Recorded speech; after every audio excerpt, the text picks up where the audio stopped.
এক বনে টুনি পাখি তার মেয়েকে নিয়ে একটা ছোট্ট ঘরে বাস করত। বছর তিনেক আগে তার স্বামী মারা গিয়েছিল, তাই সে তার মেয়েকে নিয়ে একাই থাকতো। প্রতিদিন সকালে টুনি তার মেয়ের জন্য খাবার নিয়ে আসতো, আর ওইদিকে টুনির দেবর অন্য আরেকটা গাছে তার বউ আর বাচ্চার সাথে বাস করত। তারা টুনিকে পছন্দ করতো না। কি গো, তুমি তো কোনো ব্যবস্থাই করছো না। ওইদিকে তোমার ভাবি তো মহা আনন্দে দিন পার করছে।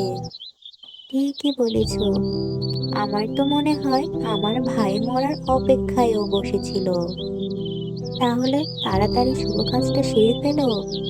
তুমি কোন কাজের কথা বলছো? কেন, তুমি না তোমার ভাইয়ের সব সম্পত্তির উপর নজর দিয়ে বসেছিলে? এখন তো খুব ভালো সময়, এখনই তো সুযোগ। ওকে মেরে সব সম্পত্তি তোমার নামে লিখিয়ে নাও।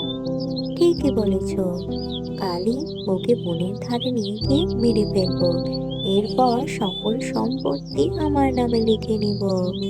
পরদিন সকালবেলা তোতা গেল টুনির কাছে আর বলল, বৌদি, আমার ভাইয়ের জঙ্গলের ওই ধারের যে জমিটা আছে না, সেটা না কিছু পাখি দখল করে নিয়েছে।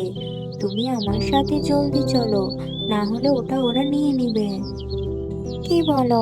তাড়াতাড়ি চলো, তাড়াতাড়ি চলো, কিন্তু যাবার আগে মোনাকে কোথায় রেখে যাব? তুমি চিন্তা করো না, মোনাকে আমার বউ শেফালির কাছে রেখে যায়।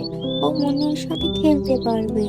ঠিক বলেছ, ওকে রেখে আমরা তবে জঙ্গলের ধারে যাব। এরপর তোতা টুনিকে নিয়ে জঙ্গলের ধারে গেল।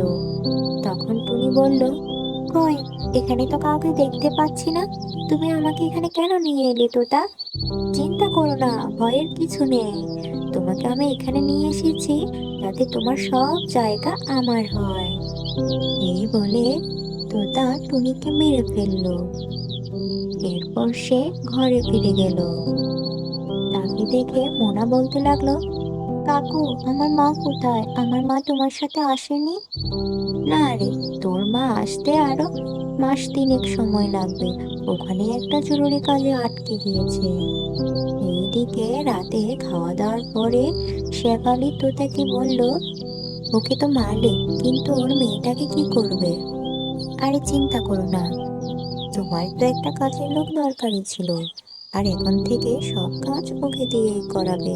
এরপর থেকে শেফালি তার সব কাজ মুনার দিয়ে করাতো। মুনা বেচারি বাচ্চা মেয়ে, এত কাজ করতে করতে হাঁপিয়ে উঠতো। একদিন সকালে শেফালি বলল, কি গো নবাব নন্দিনী, তোমার এখনো ঘুম ভাঙেনি? যাও জলদি উঠে আমাদের জন্য খাবার ব্যবস্থা করো, আমার মেয়ের খিদে পেয়েছে। এরপর মোনা সকাল সকাল উড়ে উড়ে খাবার খুঁজতে বের হলো, কিন্তু সেই দিন সে কোনো খাবার খুঁজে পেল না। একটা দানাও কোথাও পেল না। তখন সে একটা ধান খেতে বসে কান্না করতে লাগলো। আজকে যদি খাবার নিয়ে যেতে না পারি, তাহলে ওরা আমাকে মেরেই ফেলবে। হে ভগবান, তুমি আমাকে বাঁচাও। মা, তুমি কোথায় গেলে? কি হবে আমার এখন?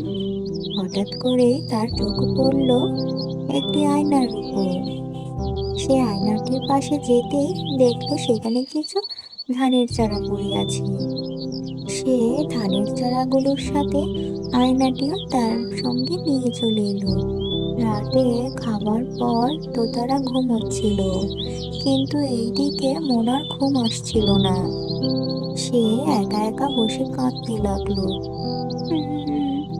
মা, তুমি কোথায়? তুমি আমাকে এভাবে একা ফেলে কেন চলে গেলে? এখন আমার কিছুই ভালো লাগে না। হঠাৎ করে সে আয়নায় তার মাকে দেখতে পেল। তার মা তাকে বলল, চিন্তা করিস না মা, আমি তোর সব সমস্যার সমাধান করে দেব। এখন থেকে তুই খুব ভালো থাকবি। এরপর টুনি আয়নার ভিতর থেকে বের হয়ে এলো। সে তোতার কাছে গিয়ে বলল, কিরে তোতা, তুই তো খুব ভালো করে ঘুমোচ্ছিস। ওঠ ওঠ, দেখ কে এসেছে। এরপর তোতা ঘুম থেকে উঠলে ভয় পেয়ে গেল। সে বলল, তুই তুই তুই কেমনে এলি এখানে?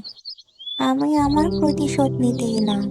তুই আমাকে মেরে ভালো কাজ করিসনি, আজ তোকে মেরে আমি আমার প্রতিশোধ নিব। আর এই বলে সে তোতাকে মেরে দিল। আর শেফালিকে বলল, শোন শেফালি, চাইলে আমি তোকেও মেরে দিতে পারতাম, কিন্তু তোর বাচ্চা আর আমার বাচ্চার কথা ভেবে তোকে মারলাম না। আজ থেকে তুই তোর বাচ্চা আর আমার বাচ্চা দুজনকেই ভালোভাবে মানুষ করবি। আমি গেলাম, যদি কথার হেরফের হয় তবে তোকেও মেরে দেব। টুনির কথায় ভয় পেয়ে শেফালি মুনা আর মুন্নি দুজনকে ভালোভাবে মানুষ করতে লাগলো। আর এভাবে গল্পটিও শেষ হলো। দেখলে তো, খারাপ কাজের ফল খারাপই হয়। তো বন্ধুরা, এতদূর যখন এসে গেলে চ্যানেলটি সাবস্ক্রাইব করে দিও।